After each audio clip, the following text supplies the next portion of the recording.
Hi YouTube, it's Dalarona, and I'm back for another video. Okay, so I really wanted, oh my god, yes, I figured because this is my channel and I can literally talk about whatever I want. I don't need to talk about my life. I can actually talk about fun things. And I was like, you know what? I really want to talk about A24 and my favorite movies, like, from that studios, like...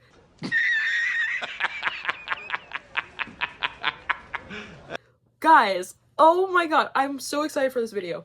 Because, if you don't know, A24 is a film studios that's starting to become really popular. Basically, like, it started with Hereditary, I believe. No, I think it started with 8th grade. Well, I don't know which movie really blew up to become popular, but it's basically known for, like, Hereditary, it's known for Lady Bird, it's known for the newer films, like, it's known for Everything Everywhere All at Once, it's known for, oh my god, I can't think. It's known for Hereditary. Oh my god, bro. Oh, hell no, man. What the fuck, man? Get your ass on. Oh my god, there's more. There's literally so many more. Under the Silver Lake. Oh god, did I say 8th grade? Okay, so I'm very excited. And I'm like, oh my god, I really want to talk about my top movies because A24, oh my god. So it's really funny how all of a sudden the world is just kind of suddenly talking about film studios. Like, everyone's like, A24, but it's like, dude, like, there's other film studios.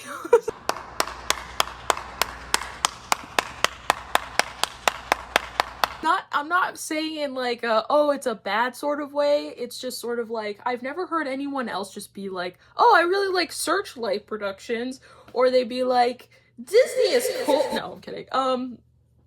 You know what I mean? Like, it's just everyone's like, A24, acting like it's the only one, and boy, I don't know. I kind of miss the old A24. I say that because A24 has always been in my life before I got a chance to really learn about film and like the industry, for sure. So for me, it started when I was 12. Yeah, holy shit. Yeah, I was 12 years old when the film The Spectacular Now came out. And keep in mind, like, I think at the time it was pretty, like, decently popular, like, because I first saw it when it was, like, on cable back then. And honestly, Shailene Woodley was so good for that movie. Like, I'll be so for real. She was so good. And, like, that was also how I discovered Miles Teller. And he was so good too. Like, both of them are so good. Like, their chemistry is amazing. And I really loved the story of his main character a lot. Like, I feel like it somehow influenced, like, my high school years, you know? Because we really had, like, this movie come out, and then it was Project X, and then it was Superbad. It was Superbad. There's another movie that came out after that for high school. Oh my god. Superbad. Mean Girls. Yeah, Mean Girls.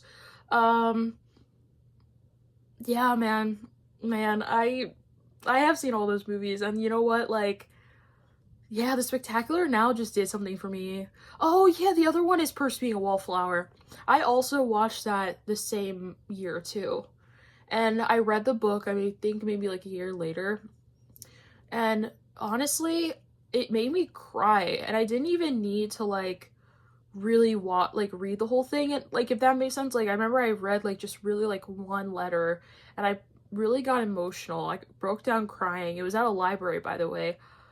And I just remember I was like, I need to read this, and I did.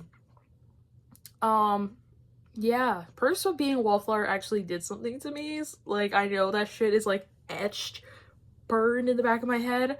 But anyways, The Spectacular Now though, like, when I realized years later that it was A24, which by the way was around 2017, it was how I discovered Timothée Chalamet.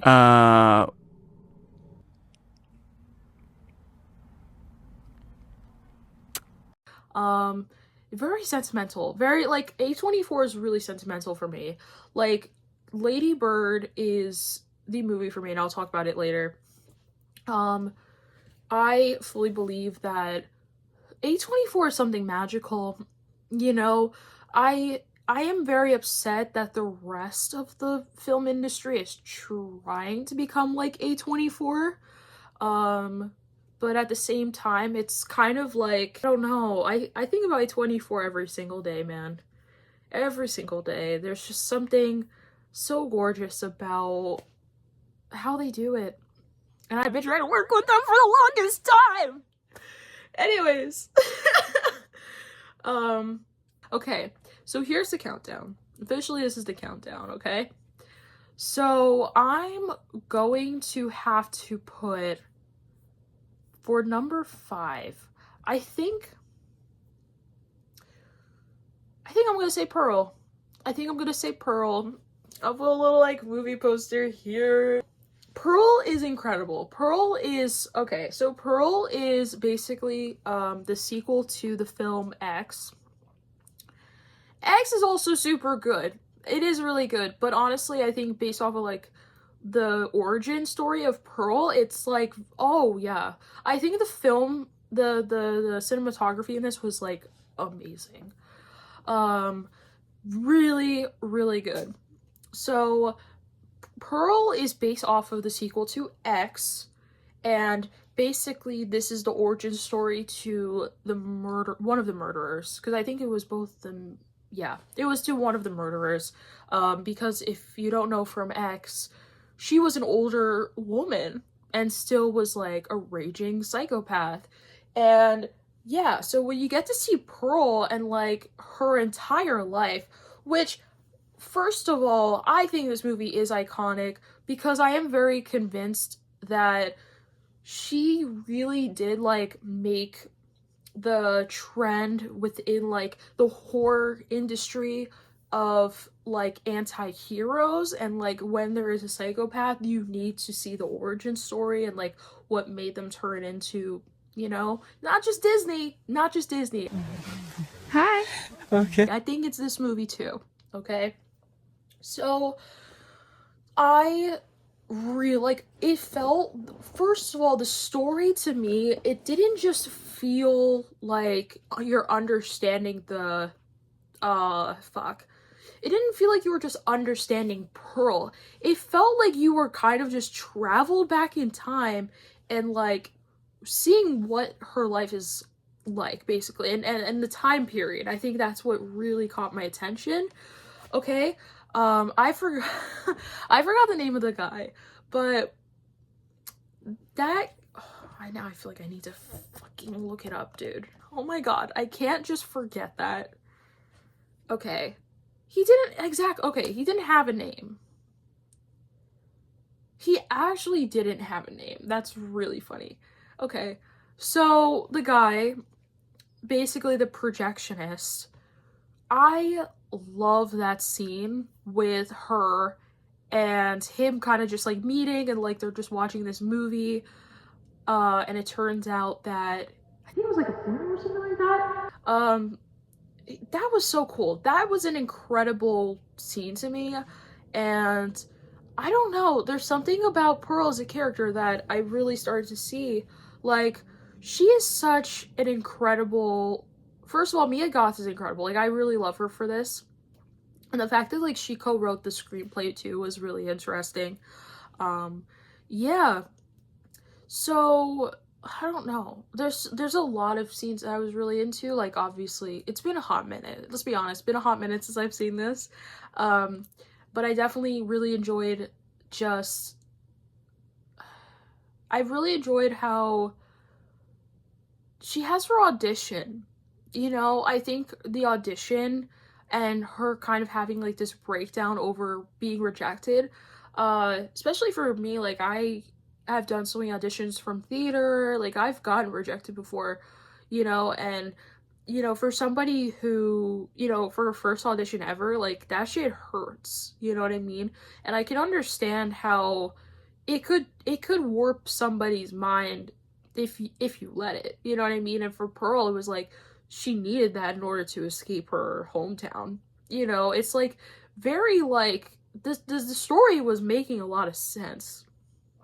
You know, the story was like, you're kind of just like, I don't feel bad for Pearl what she did when she got older, what she was doing in, like, you know what I mean? I'm not trying to defend her for killing, but it is like, this is like a very common thing. This is a realistic thing. And this is like what made me really get into this. Like, out of all three movies, like, Pearl was my favorite.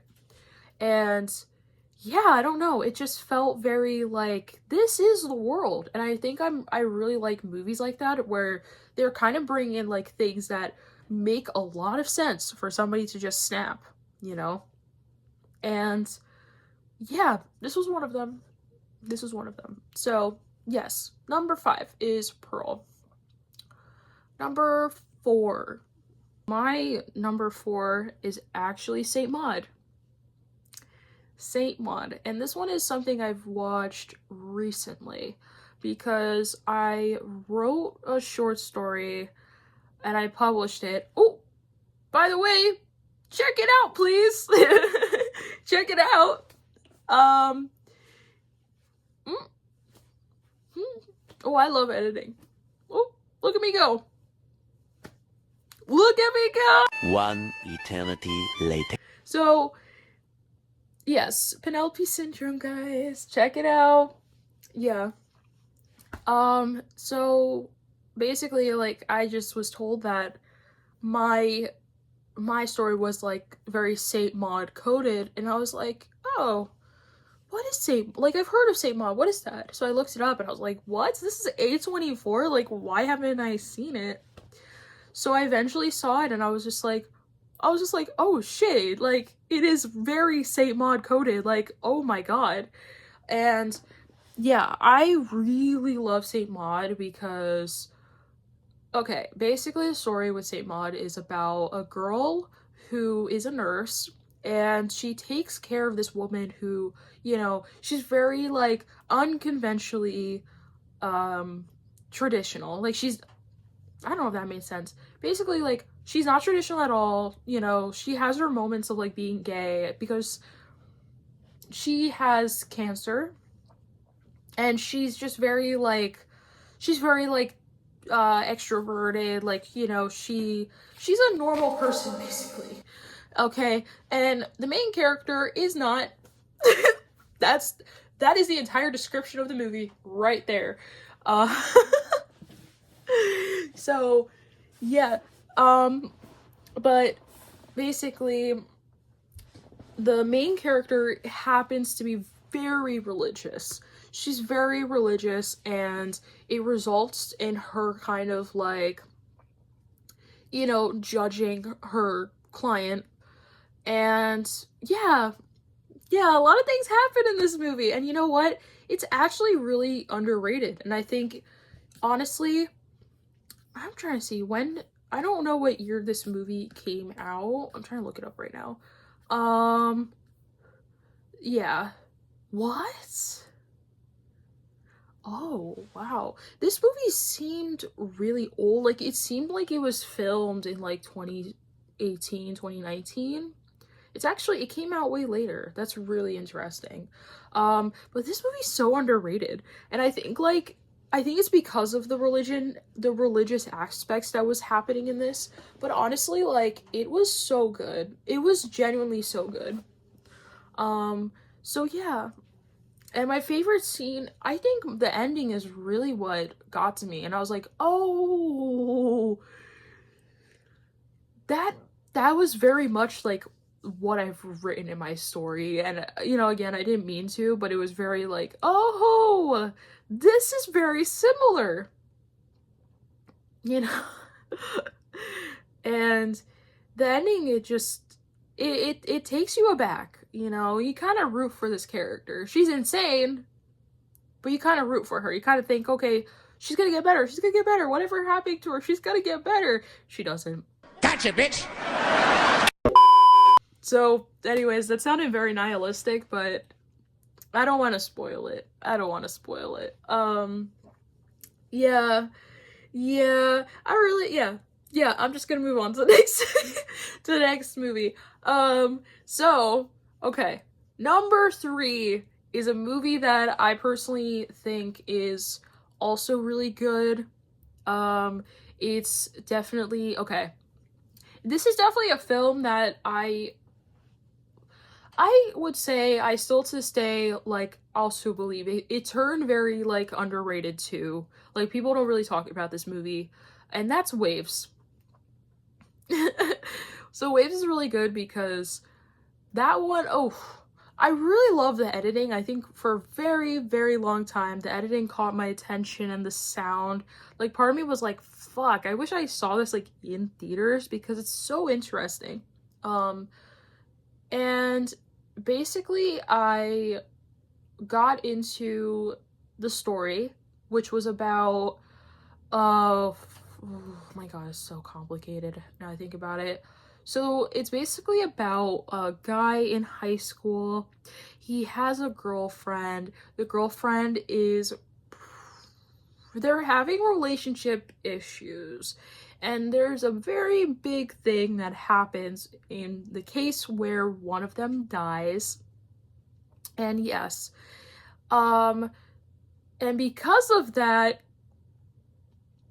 somebody else goes to jail, and it leads into the rest of the people in their lives kind of having to go through the after effects of like what it means to have somebody you know go to jail, especially the way that that situation happened. Like, you know, it's very like, oh my god, it's just people trying to cope with it, you know. And honestly, I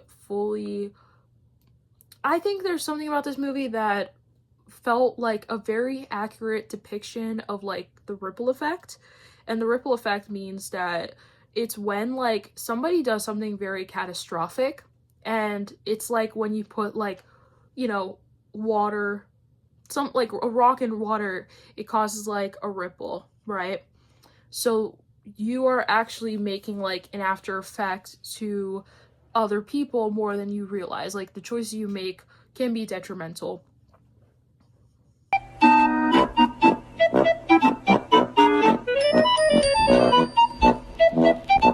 Okay, I tried to explain it for you guys. All right, give me some slack. But yeah, I think it's a very accurate depiction of the ripple effect, and I oh my god, I really love the characters. I think the second half of the movie is a little like I didn't really pay attention. Like I did, but obviously like I've rewatched this movie so many times. And I don't know. This is like a situation that is like my worst fear, and it kind of stayed with me. Unlike Opus. What the fuck was that movie? Opus was a weird fucking movie. Like it was okay, like it's good, but it's not meant for A24. I will never understand Opus. Okay? The way it picked up so fast, and it turned into like all these things. Like, girl, we did not need to see that girl's tongue blow up. So, anyways, back to Waves. So I would say the characters are definitely like important, and it is something that I think about. I think the garage scene is my favorite scene of all time. The way it was edited, everything was so good.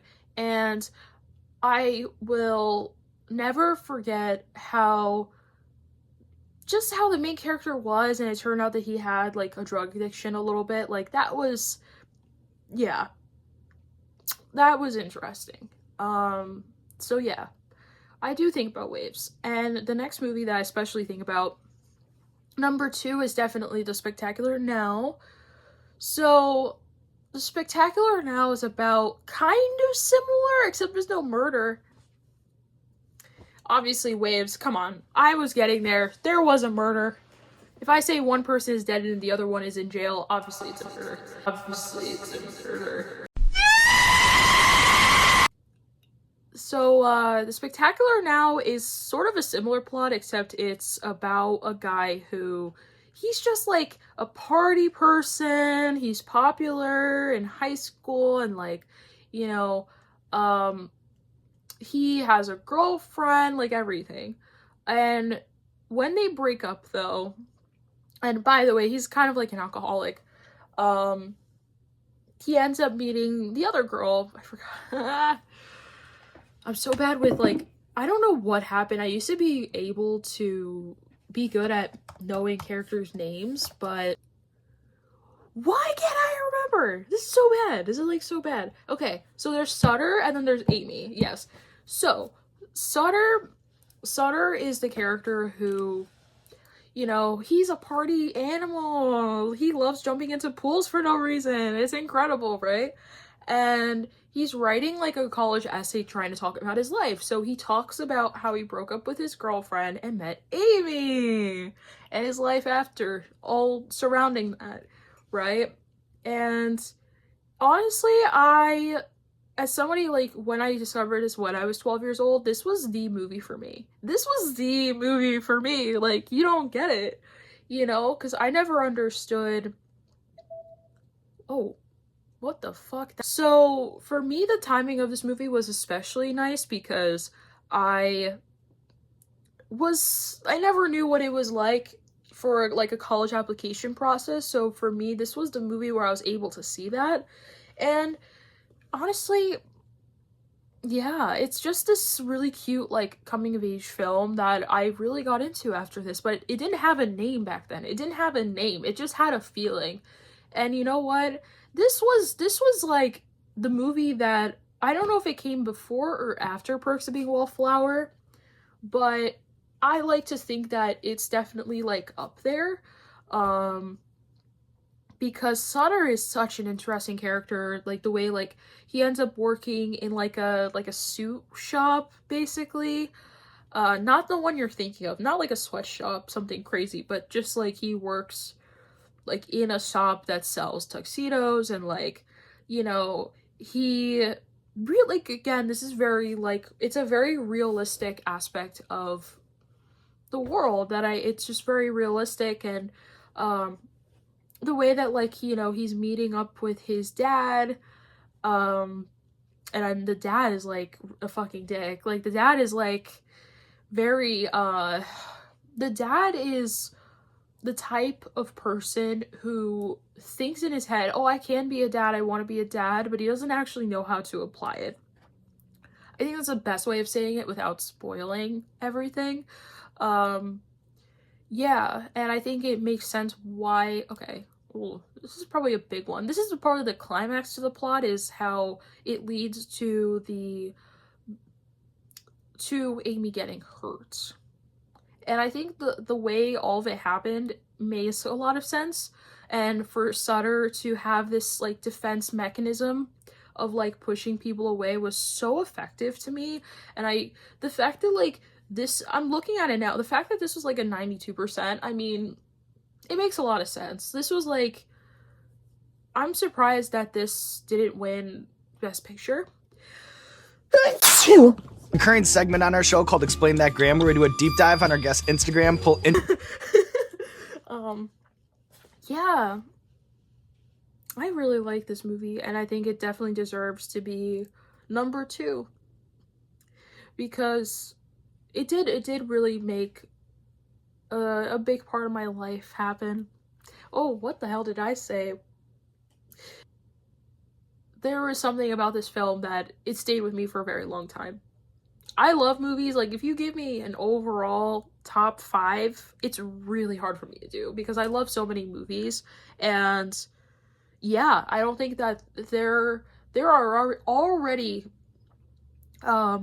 movies that I can say I really love, and then there's some that pop into my head because I really, really do think about this on the daily. And for me, that's Lady Bird. Yay! That's my number 1 favorite A24 movie, okay? It's Lady Bird. Lady Bird! I love her so much. Oh my god, okay. I'm such a fangirl for Lady Bird, okay? You have no idea. You have no idea. Okay, there's so much to talk about. very sentimental movie, okay? First of all, I really did get into Greta Gerwig since this movie. I do not appreciate her other movies. Barbie was good, but there was something about Lady Bird. Her writing this. Oh, okay. So first of all, I've watched many video essays on this, and I have really done like the research to understand Lady Bird as a character, because I am Lady Bird. I relate to her so much, and what it's like to have, like, you know, this very complex, like, mother issues, basically. And here's my thing. I have daddy issues, mommy issues, but especially friends issues, and I want to make a video for that sometime. But there is something about, still, for her situation, we don't know in the ending, like, if she really did connect with her mom or not, but there's something about me, like, obviously I have that, but I think with my mom it's just different. Like, I still honor my mom. That's me, and there's been an accumulation of things that have happened, but I'll still appreciate my mom no matter what. Why? Because she gave birth to me, right? Like, and also just a couple other things too, personal things. But, okay, Lady Bird is about a girl who's in high school in the 2000s. She's in North California, I think specifically Sacramento, and she is this person just trying to understand herself, which I know that's what everybody says about a movie, but it's different. It's different. This is a type of coming of age that is, like, so important for women, okay? Like, what? She's like, the way, oh my god, she's like the typical high school girl. First of all, she's in a Catholic school, right? She's not even in a public high school. She's in Catholic school. And she is a rebellious teenager and struggles to understand her mom, struggles to understand the other people in her life, but she is male-centered. And that's okay. She's a teenager. Oh, God! Oh, God! Right? She dates, like, a guy. Oh my god, so many spoilers. But she dates, like, a guy. He ends up being gay. Then she ends up meeting Kyle! I literally discovered Timothy Chalamet after this. Kyle! Oh my god. I really wanted to make more characters after this. Literally the closest thing we had that he did was that one guy from Don't Look Now. The snake don't know me. Oh my god.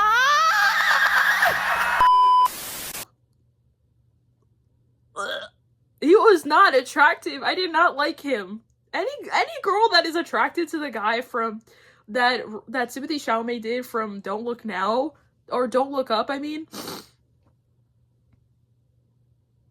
girl.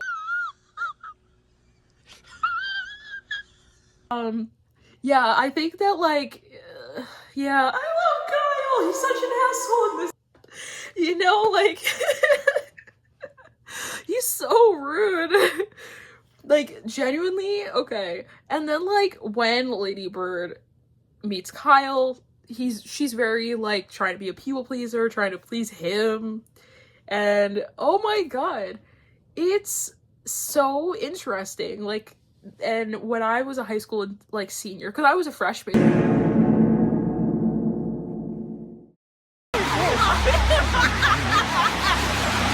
When I watched this movie, and I don't know what it was, like, I just really understood her as a person, and, like, the way that my senior year, it wasn't like this. I was in the pandemic, really, or at least for half of it, but I don't know, man. This is such a sentimental film. And then obviously, like, for her to go to City College, like, oh, I was so happy for her. And there's something about, oh my god. See, here's my thing is, like, obviously this movie has a big debate of, like, whether or not the mom was actually good to her or not. I think when you're like young, you're kind of sitting there like, oh, she was a bad mom, look what she did. And obviously I felt that way too. But over time you kind of sit there, you're just like, well, but who knows? Who knows? Like, I just don't like to put the mom down. Marion is a hustler. Let's be for real. Let's be for real. She's a nurse. You know what I mean? Homegirl is just tired. I have to make this my number one because, like, I've seen it so many times, and also I've written essays myself in school when I had to take, like, film classes, and yeah, it's been twice from both of my schools where I wrote, like, you know, an entire analysis on Lady Bird, and I'm so grateful that, you know, for my last film analysis class, I got a chance to, you know, have a professor's perspective on, like, Lady Bird and, like, what he perceived her character to be. And I was very grateful that he kind of appreciated my insight on how I believed her to be and, like, everything, even the scene I used.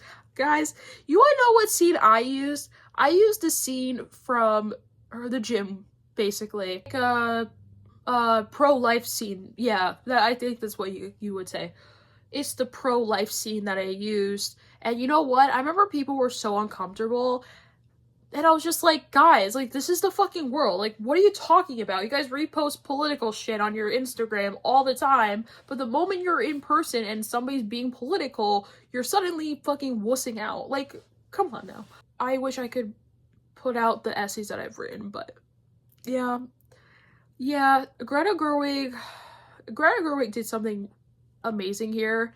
I hope she can kind of, like, do more like this, like, you know what I mean? Like, I want her to, I don't know if this is, like, a personal experience from her or not, but, like, I wish we could see more of this, because, like, Little Women, Barbie, you know what I mean? It's just, like, it's great, but, like, this isn't really coming from her, if you think about it. Like, Barbie, yes, but do you get my point, though? Like, Little Women is a retelling, Barbie is based off of, like, the company, you know what I mean? It's just very, like, I really want to see more of, like, her life. I want to see more, not more of Lady Bird. I don't know if I would say I want, like, a sequel out of this, or, like, some kind of reboot. No, we don't want a reboot, please. No, we are so done with reboots. Stop it, okay?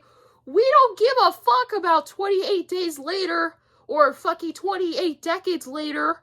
I don't give a fuck. So, anyways, so yeah. I love Lady Bird, and I talked about it for, I think, 5 minutes. Okay, hold on. So now, I promise I'm almost done with this video, but I really wanted to talk about honorable mentions because obviously, like, I have my top 5, but I really do have movies that I really love. So, yeah, so the honorable mentions is about 3 movies. So for me, there are still movies that, like, for years, like, all of my high school years, I used to talk about it. Literally, let me see if I can show y'all. Okay, look at this. Do y'all see this? Y'all see this? Okay, I have more on my computer. Okay, I love A24, and I love these movies. Okay, these are the things I geek out over. If you want to know, this is it. Okay, so I'm gonna start off with the movie that I saw in person, in theaters, I mean, okay, and that's Uncut Gems. And I do want to see Marty Supreme, but Uncut Gems, okay? Uncut Gems, first of all, I love the Safdie brothers. At the time, they were called the Safdie brothers. I think it's just Josh now, but holy shit, I really love Uncut Gems, and I also love Good Time. But I will say that there was something about watching Adam Sandler in theaters and just, you know, I grew up to Adam Sandler, right? Like, I think I talked about it before. I love Adam Sandler. Okay, this man films in my goddamn state. Okay, he filmed at my. I grew up to this man. For me, my favorite movie from him was Big Daddy. You know, and he just became known for just doing comedy, and comedy only because of SNL.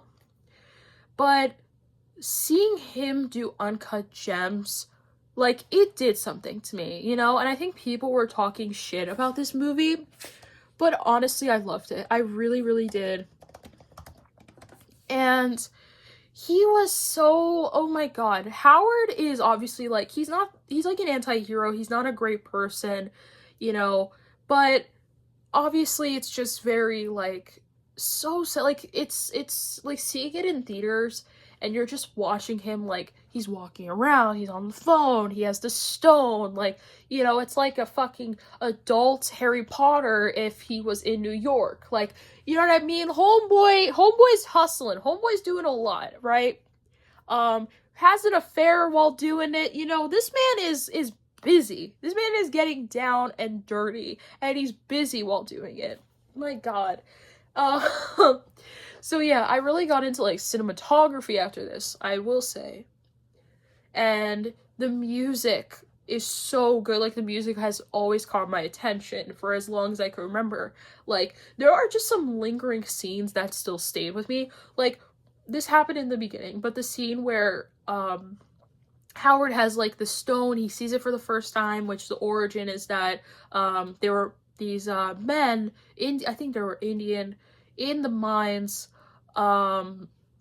you know, in the tunnel, and they find these, like, this stone, this not opal, it looks opal, but it's fucking not, apparently, this very rare stone where you look inside, and it has all this, like a mini world of, like, rainbow crystals, basically, and it's so fascinating, by the way. Again, older, middle-aged Harry Potter, I'm telling you, right?